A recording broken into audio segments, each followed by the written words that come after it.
감옥에서 술을 못 먹을 텐데 아직도 술이 안 깬 사람 같아. 예. 다른 몰래 술을 좀 대주나. 그게 지금 할 소리예요. 그거. 윤석열 전 대통령 다시 돌아온 12월 3일에도 달라진 모습은 없었습니다. 계엄 1년에 나온 그의 880자 옥중 메시지. 그 안에서는 반성도 사과도 찾아볼 수 없었는데요. 어디선가 많이 들어본 듯한 표현도 등장합니다. 민생을 지키기 위해 나선 레드스피커 장동혁입니다. 이재명과 민주당 독재 정권에게 레드카드를 들어야 할 때입니다, 여러분. 지도부의 계엄 사태 사과 요구와 소속 의원들의 개별 사과 릴레이 속 전직 대통령과 현직 당대표는 레드카드로 하나가 된 걸까요? 예, 어제 계엄 1년 혹시 당대표 장동혁 국민의힘 당대표의 사과가 나올 것인가 기대를 건 국민 또 언론의 관측이 있었지만 되려 계엄 옹호 주장이 나왔습니다. 지금 보시는 이 페이스북 글입니다. 의회 폭거에 맞서기 위한 계엄이었다라고 했습니다. 김유정 의원님. 네. 윤 전 대통령 논리를 답습했다 이렇게 봐도 되겠죠? 판박이에요. 예. 판박이고 거의 요즘에 복붙이라고 하잖아요. 복사해서 붙인다고. 예. 그래서 과거에 그 리틀 MB를 자처하면서 출마했던 의원이 있었거든요. 당시 한나라당에. 근데 지금도 의원이긴 합니다. 다른 곳에서. 근데 리틀 윤석열을 주장하는 게 아닌가. 아니, 지난 시간에 제가 우리가 황교안이다 이어서 이제 우리가 윤석열이다만 남은 것 같다라고 했더니 당시 이재용 의원이 반발하셨는데 거의 똑같잖아요. 지금 주장하는 바가. 그래서 정치도 인생도 타이밍이라는 얘기가 있는데 본인이 당대표 되려고 전략적으로 윤핵관 외치고 극우처럼 행동했다 할지라도 당선되고 나서 나중에 중도에 어떤 매력 있는 정당을 만들겠다, 지향하겠다 이렇게 얘기했었잖아요. 지금 모습은 완전히 당시 전당대회 때 했던 이야기들이 진심처럼 느껴지는 모습이잖아요. 결국에는 계엄 1년을 앞두고 사과를 한 해 만에 그런 정말 이른바 허접한 논란에 휩싸여가지고 국민들의 공분을 사더니 국민들이 누가 꼭 사과해야 됩니다라고 요구한 것도 아니에요. 내키면 하는 것이고 아니면 마는 것인데 정말 그 반성의 그런 마음이 있다면 하는 게 마땅했겠죠. 그런데 결국에는 적반하장격으로 다시 지금 남 탓을 하고 당시 민주당 탓을 하면서 이런 식으로 나온다는 것은 본인이 얘기했던 중도 매력 있는 정당은 그냥 포기한 셈이 되겠죠. 예. 국민의힘 홍석준 전 의원 의견을 좀 들어봐야 될 것 같아요. 어제 사실 했으면 뭔가 외연 확장에도 도움되지 않겠냐 이런 관측도 있었는데 오히려 옹호성 발언이 나왔어요. 근데 지금 국민의힘 내에서도 이 부분에 대해서는 좀 다양한 이야기가 나오죠. 예. 소통관에서 25명이 이제 사과를 했고 또 송원석 원내 대표도 또 장동혁 대표하고는 또 약간은 또 결이 다른 그런 또 이야기도 나왔습니다.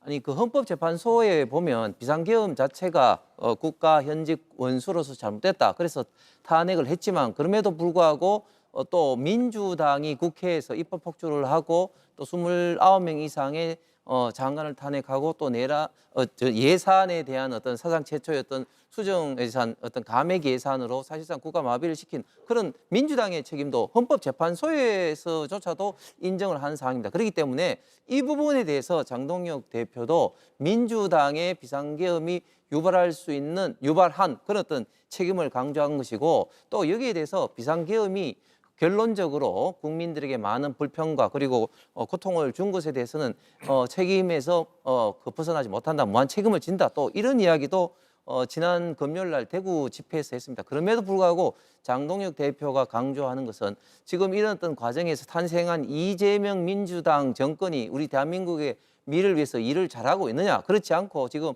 사법부와 법치주의를 파괴하고 상권분립을 파괴하면서 환율 문제로 인해서 물가가 천정부지로 지금 올라서 많은 국민들에게 고통을 안기고 또 수도권을 중심으로 부동산 문제 이런 어떤 등등에 대한 어떤 잘못한 점에 대해서는 분명히 레드카드를 제시한다. 이런 어떤 전반적인 취지의 이야기를 하고 있어서 그래서 지금 국민의힘 내에서 다양한 어떤 그런 어떤 이야기가 나오지만 장동혁 대표는 좀 더 민주당의 책임론을 강조하고 있는 것입니다. 근데 그게 윤 전 대통령의 주장과 같은 거 아닙니까?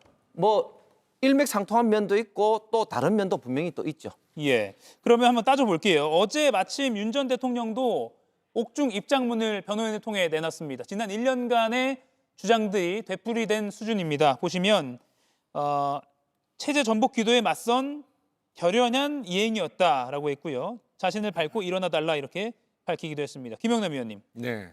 장동혁 대표의 페이스북 메시지와 윤석열 전 대통령의 그간의 메시지 그리고 어제 입장까지 보면 유사성을 어느 정도로 보세요? 사실은 메시지만 딱 보면요. 예. 누가 썼는지 이름하고 사진만 가리고 메시지만 딱 보면 어떤 게 누구 건지 헷갈립니다. 내용이 매우 비슷해요. 이제 지금 방금 전에 자료 화면에는 요약된 내용만 나왔습니다만 예. 이렇게 긴 문장을 다 두 개를 다 놓고 보면 정말 유사해요. 내용이 거의 진짜 복사한 것처럼 비슷한 부분이 너무 많습니다. 근데 저는 정당이나 정치인이나 이게 억지 부리면 꼭 망합니다. 지금 장동혁 대표는 특히 어제 내란 일주기와 관련한 메시지는 저건 억지예요. 그러니까 이른바 야당 때문에 비상계엄을 선포했다라는 윤석열 피고인의 주장을 그냥 되풀이한 건데 예. 그거는 그래갖고는 국민의힘이 살아날 길을 찾기가 어려울 거라고 저는 생각합니다. 그러니까 잘못은 깨끗하게 인정을 하고 사과하고 인정한다 그래서 다 없던 게 되는 건 절대 아닙니다만 국민들께서는 지켜보시는 거죠. 변화 가능성이 있는지 없는지를 지켜보는 수준인데 어제 메시지로 인해서 틀렸다 여기는 반성의 기미가 전혀 없구나 이렇게 생각하시는 분들이 더 많아졌을 거라고 봅니다. 예. 정광진 의원께 이 질문 좀 드려볼게요. 아까 저희가 좌우 비교한 그 그래픽을 준비했는데 다시 한번 좀 보여주세요. 보면 이 레드 카드라는 용어가 특히 이제 똑같이 나와서 이거 누가 누구를 보고 한 건지 모르겠지만 그동안 장동혁 대표가 무대에서 많이 레드 카드 말을 했으니까 윤 전 대통령이 주파수를 맞춘 건가? 그래서 소위 동기화를 시도한 건가? 이런 분석이 나오거든요. 더 나아가면 양측이 좀 교감을 한 거 아니야? 어떻게 보세요? 그런데 이 레드카드란 말은 정치권에서 자주 쓰이는 말이죠. 특히 여권과 정부가 폭주하고 있을 때 야당에서 가장 쓸 수 있는, 유용하게 쓸 수 있는 용어가 이 레드카드, 심판해야 한다라고 하는 것이기 때문에 이 레드카드 한 문장 가지고 두 사람 간의 교감이 있었다 보기는 어려울 것 같습니다. 제가 자료를 찾아보니까 10월 17일에 장동혁 대표가 윤석열 전 대통령을 면회했어요. 예. 그 이후에는 사실 윤석열 전 대통령과 관련해서 본인의 정치적 구호에 유리한 측면에선 끌어들였는지 모르지만 윤 전 대통령을 굳이 정치의 한가운데로 가져오려고 했었던 것 같지 않습니다. 근데 저는 이런 건 느꼈어요. 12월 3일에 나온 장동혁 대표의 메시지를 보면서 이제 장 대표는 본인의 정치적 경로에 대해서 결정을 했구나. 그러니까 본인을 당대표로 만들고 앞으로 그동안 지지해줬던 사람들을 가지고 계속 정치를 해야겠다. 이런 쪽으로 마음을 정하신 게 아닌가 싶어요. 예. 당대표로서 장외 집회하고 또 강성 지지층 의식하면서 이런 행보들을 자꾸 하다 보니까 이게 민심이구나. 이 길로 가야 되는 게 맞는구나라는 식으로 본인의 생각도 변해간 게 아닌가 싶습니다.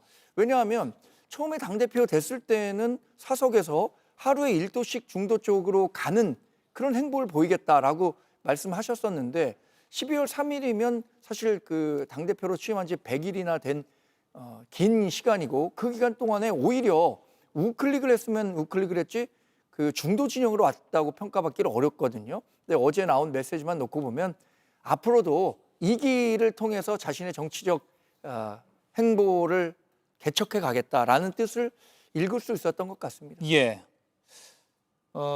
이런 분석도 있습니다. 송원석 원내대표는 아까 홍석준 의원이 잠깐 말씀하셨지만 장 대표보다는 더 진일보한 사과성 메시지를 내긴 했습니다. 그래서 당대표와 원내대표가 각자 갈 길 가기로 한 거 아닌가. 특히 송원석 원내대표 입장에서는 이대로 가면 우리 당 안 되겠다라고 해서 뭔가 방향을 틀고 있는 거 아닌가라는 분석도 있는데 홍 의원님 어떻게 보세요? 예, 그런 분석이 일리가 있는 것이죠. 왜냐하면 이제 당 대표와 원내 대표는 이제 당의 투톱인데 이 투톱이 반드시 의견을 한 목소리 원보이스만 낼 필요는 없는 것입니다. 지금 민주당 같은 경우도 정청래 대표와 김병기 원내대표가 미묘하게 이재명 대통령에 대한 어떤 그런 어떤 태도에서 그리고 방향에서 굉장히 다른 어떤 목소리가 나듯이 원내대표 입장에서는 일단 그 원내 상황, 즉 국회의원들의 입장을 좀 더 존중할 수밖에 없는 그런 어떤 상황인데 지금 국회에서 일부 의원들이 어떤 사과를 해야 된다 이런 어떤 목소리를 높인 상태고 또 실제적으로 어제 25명의 의원들이 국회 소통관에서 사과 성명을 하면서 예. 이런 어떤 목소리를 어떻게 본인이 12월 3일 날 비상계엄 1주년에 담을 것인가 이렇게 이제 고민을 하면서 장동혁 대표와 충분히 제가 생각할 때는 좀 의논을 한 후에 본인의 어떤 성명을 냈는데 결국 두 사람의 차이는 결국은 이제 비상계엄에 대해서는 사과를 하지만 좀 더 장동혁 대표는 민주당의 책임이 있고 그리고 송원석 원내대표 입장에서는 사과에 조금 더 방점을 두는 그러나 방향은 크게 보면 저는 같은 그런 어떤 보이스를 원내대표와 당대표가 냈다고 봅니다. 방향은 크게 보면 같다라고 했는데 상대당의 김유정 의원님 웃음을 지으셨습니다. 방향이 완전 다른 거 아닙니까? 이른바 대표와 원내대표가 사실 뭐 국합, 배드캅 그 역할 분담을 한 거냐 이렇게 볼 수도 있겠지만 전혀 아니더라고요. 서로 이렇게 의논해서 한 건가? 그랬는데 전혀 그런 게 아니고 당대표가 그런 식의 계엄 1년의 메시지를 낸다는 거에 대해서 상당한 위기의식을 가지고 있다고 생각하고요. 그러니까 원내대표가 전혀 다른 메시지 통감하고 죄송하다 이런 얘기를 했던 것이고 그리고 산발적으로 다른 의원들이 다 또 SNS상에 메시지를 내고 25명의 의원들은 거기에는 보니까 소장파나 뭐 소위 친한계 의원뿐만 아니고 TK, PK 지역 의원들도 들어 있었어요. 함께하고 있기 때문에 이렇게 서로 다른 산발적인 메시지를 내는 것 자체가 지금 제1야당의 현주소라고 생각을 하고 예. 그래도 언론이 주목하고 국민이 주목하는 것은 소위 얼굴인 당대표가 어떤 메시지를 내느냐에 달려있는 것인데 어제 당대표가 그런 메시지를 냈기 때문에 이것은 지금 탄핵 반대 당론이 아직도 폐지되지 않고 있는 그 상황과 더불어서 여전히 참 구제불능이다 이런 생각을 국민들이 하셨을 것 같고요. 이런 상황이기 때문에 이 장동혁 체제가 계속 갈 수 있을 것인가에 대한 그런 위기의식이 저는 그 국민의힘 당내에 있다고 생각하고요. 예. 조기 붕괴될 수도 있을 것이고 혹은 그대로 내년 지방선거까지 간다 하더라도 2018년에 홍준표 대표 체제에서 제발 오지 마세요. 우리 표 떨어지니까 지원 유세를 거부했던 그 모습이 다시 한번 재현될 수도 있다라는 그런 예측까지 하게 만드는 그런 상황인 것 같습니다. 예. 비대위로 가더라도 전혀 어색할 게 없어요. 국민의힘으로 당명 바꾼 이래로 그냥 당대표 체제보다 비대위로 있었던 시절이 훨씬 많고 비대위원장 8명에 당대표 4명이에요. 그러니까 비대위 체제가 뉴노멀입니다. 국민의힘에서는 아무 문제가 없어요. 제가 보기에는 그렇게 가도. 예, 어제 장동혁 대표는 옹호성 발언을 했지만 의원들은 앞서 언급된 대로 각자의 사과 메시지를 내는 경우도 있었습니다. 김재섭 의원은 장동혁 대표의 어제 메시지에 대해서 비판하는 글을 이렇게 올렸습니다. 반성과 성찰은커녕 또 다른 계몽령을 선언했다. 몹시 실망스럽다라고 했고요. 오세훈 서울시장은 거듭 사과의 말씀을 드린다라는 글을 또 별개로 올리기도 했습니다.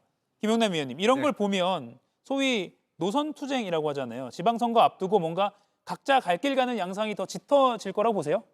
보통 노선투쟁이라는 용어를 쓸 때는 정말 어떤 철학적 그 사상을 달리하거나 예. 아니면 어떤 전략과 관련해서 뭔가 지금 국민의힘 내부에서 벌어지고 있는 상황보다는 훨씬 형이상학적인 이유에서 이제 갈릴 때 노선투쟁이라는 용어를 쓰는데 지금 국민의힘에서 벌어지고 있는 건 그냥